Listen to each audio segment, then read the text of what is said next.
परमात्मा कहते तुमने उस दरगाह का महल नहीं देखा, धर्मराज के तिल तिल का लेखा, एक एक पाई का हिसाब आपने चुकाना पड़ता है। और इस जैसे अभी आपको बताया कि पहले अज्ञानता में आपने कितनी गलती कर दी और कितने अपराध बन गए।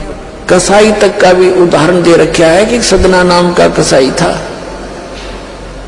और वो भी अपने जॉब को छोड़ना नहीं चाहता था। कभी भूखा मर जाऊं मैं और क्या करूंगा, भगवान संतों का ज्ञान सुना पर संत से मिला सदना और प्रभावित हुआ, सारी बातों को स्वीकार किया, लेकिन रोजी रोटी फिर अड़ गया गए।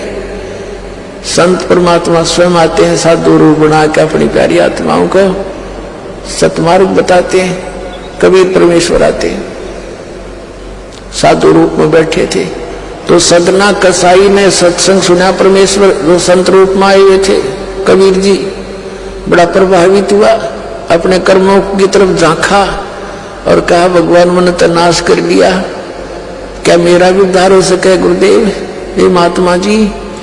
तब संत ने कहा, संत रूप में परमात्मा विराजमान थे, कहने लगा भाई आगे पाप करो ना और पिछले माफ हो जाएंगे, इस भक्ति साधन से मैं बताऊंगा ऐसे।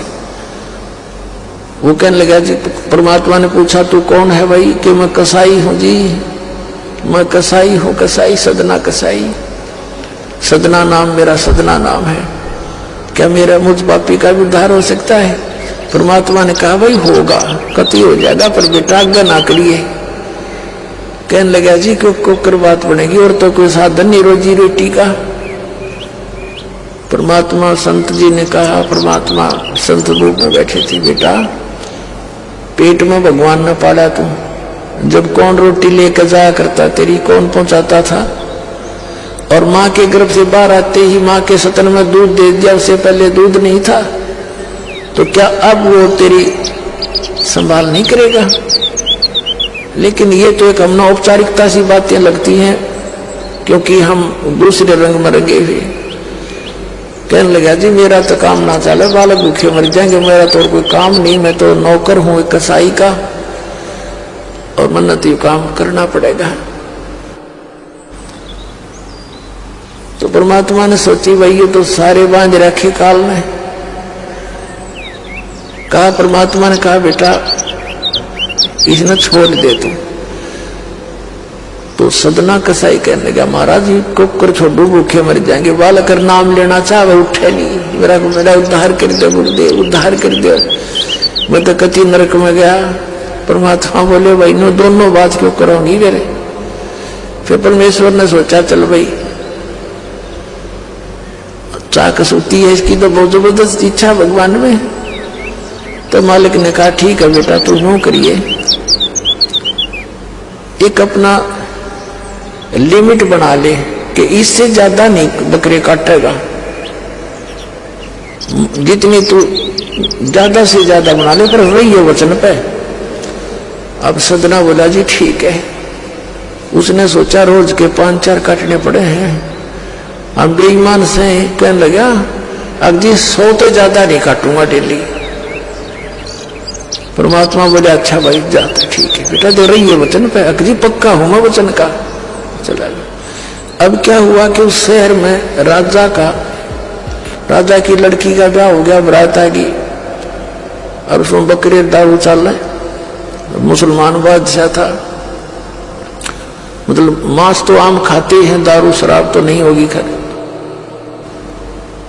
अब उसके सदना के मालिक ने आदेश दिया कि सदना बड़ा ऑर्डर आएगा उससे, और भाई ला दिए बकरे डरा कर रख दिए 20। अब 20 काट दिए सदना ने, फिर डिमांड आएगी 20 की ओर। कहने का भाव ये है कि 100 के 100 बकरे कट गए। और सदना ने सोचा हे भगवान कति पूरी बात बनी, हे भगवान आपने प्रण भी आपने रखा, मेरी तो प्रतिज्ञा भी आपने रखी, मांझ दो के हथियार दर दिए, रहेगी इज्जत आजत, कति नाश हो गया था। इतने में परमात्मा ने क्या किया, एक बहुत बड़े व्यापारी का रूप बना के पहुंच गया सदना के मालिक के पास और कहा भाई मैंने ऐसे ऐसे कांटेक्ट करना, एग्रीमेंट करना तेरे से, रोज के 20, 30, 50 बकरे चाहिए और मैं ऐसे आगे सप्लाई किया करता हूं। तो बड़ा खुश हो गया वो सदना का मालिक कसाई, कहने लगा भाई ठीक है। और वो बोला जी बाकी एग्रीमेंट कराएंगे, सवेरे ही तो मैं थक रहा हूं, भूख लग रही है कि मैं खाना खिलाओ और बढ़िया बढ़िया स्वस्थ बकरे का मांस बनवाना।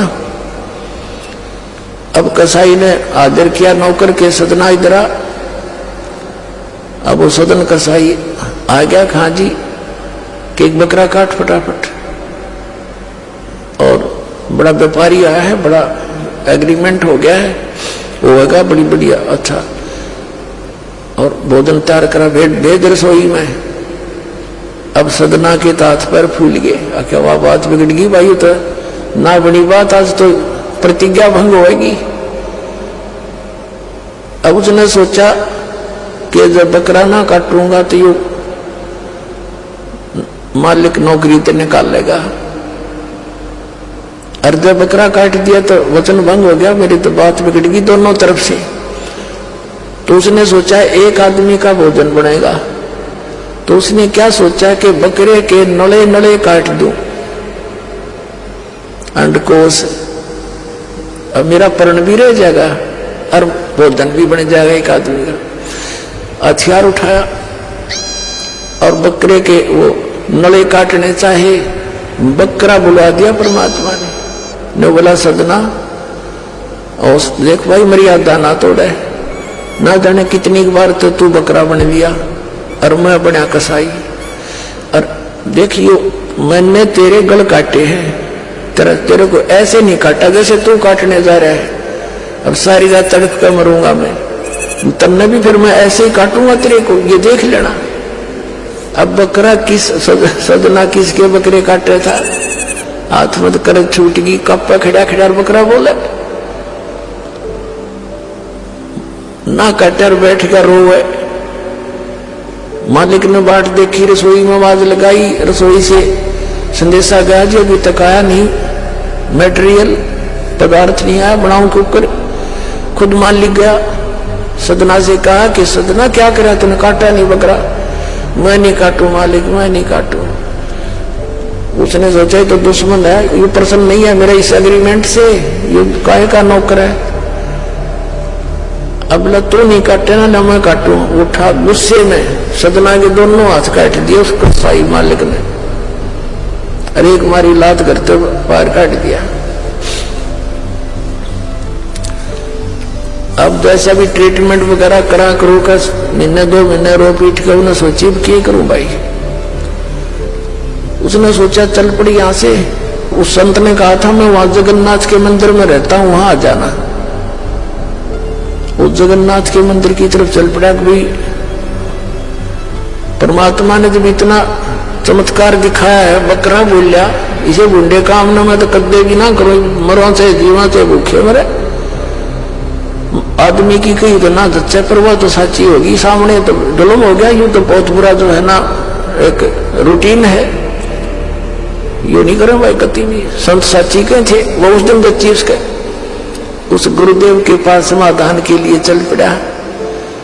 देख कहां तक बिजली गिरती है इस बुंडे कर्मों से, कैसे फिर जो मालिक परम संत की सन्माज रक्षा कैसे होती है। अब वो चला जा रहा था, पहले सरपंच नहीं होते थे, नंबरदार होली सोली होता था गांव का, और 5-4 गांव में से एक गांव वाले व्यक्ति नंबरदार को कोई विशेष और पावर दे देता था राजा, जिसको दंडित भी कर सकता था अन्य किसी उनको। एक नंबरदार के घर पे रास्ते में जा रहा था, नंबरदार के घर पे रुक गया और कहा जी मैं रात में रुकूंगा, मैंने आगे यात्रा पे जाना है, जगन्नाथ में जा रहा हूं। तो पहले धार्मिक वैसे तो आम व्यक्ति की बहुत इज्जत करता था अतिथि की। नंबरदार ने सदना को रोक लिया, रुक जा भाई, भाई रोटी खाइए, अलग से व्यवस्था कर दी, खाना खुना खा ठाठ तरह। अब क्या हुआ कि उस नंबरदार की पत्नी जो थी वो बैड कैरेक्टर थी।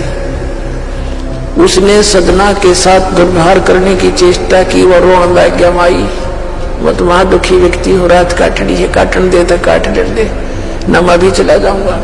तो उसने फिर शोर मचा दिया, अपनी बेइज्जती समझ कर लोग इकट्ठे हो गए। अक्यों मेरी इज्जत का गाक बने था, पकड़ लिया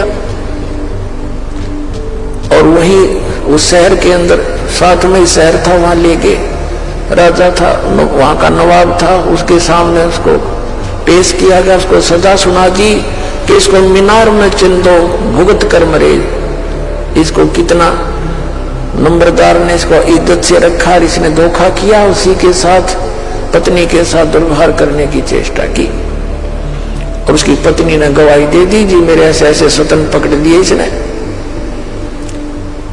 अब मीनार के अंदर खड़ा करके मीनार चढ़वा दिया, बंद कर दिया। अकाब मर जाएगा चिल्ला चिल्ला के, रो पीट के। तब सदना ने अर्ज करी, है गुरुदेव मैं तो पापी आत्मा था, मुझे तो इससे बदतर मौत मार दो, लेकिन मुझे ये भगत कहे थे कि मंदिर में जाओ ढेड और इसे इसके गुरु होंगे, और ऐसा करता था ऐसा करता था। दाता आपके नाम पर बट्टा लग गया, तो मैं तो नीच था, तो इससे भी बुरी मौत मार देते। दाता इस भक्ति की इज्जत रखियो मेरे मालिक। इतना ही कहा था, वो सारा मीनार फट गया और ईंटें उन सरपंच के सिर में लगी। उसकी पत्नी के दोनों सतन कटकर वहीं गिर गए, खून चल पड़ा। और जिन्होंने ये संदेश सुनाया था, अन्याय का फैसला सुनाया था, उनके सिर में ईंट लगी जा जाके। और देखा इतना आवाज हुई, आसपास सब भागे आए, देखने आए, और सदना के दोनों हाथ पूरे हो गए, कटे हुए नहीं रहे। बोलो सतगुरुदेव।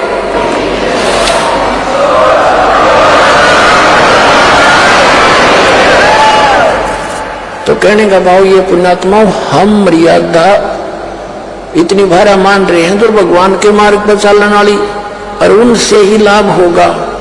भाई जो गुरु बचन पर डट गे, कट गे फंद 84 के, कट गे फंद 84 के, कट गे फंद 84 के। भाई जो गुरु बचन पे डट गे, कट गे फंद 84 के। वस्तु मिली ठोड़ की ठोड़, मिट गी मन पापी की दौड़। वस्तु मिली ठोड़ की ठोड़, मिट गी मन पापी की दौड़। भरम मिटे मथुरा काशी के, भरम मिटे मथुरा काशी के। भाई जो गुरु वचन पर डट गे, कट गे फंद 84 के। अब पुणात्माओं, सदना जैसे कसाई का उद्धार कर दिया उस परम पिता ने, तो आप कद कहना है कि है जिस मार्ग पर लग जाओ, तो वही मार्ग, वही परमात्मा और वही ज्ञान, वो समाधान आज इस दास को दे रखा उस दाता ने। इसका लाभ उठाओ, औरों को भी समझाओ, सच से परिचित हो जाओ।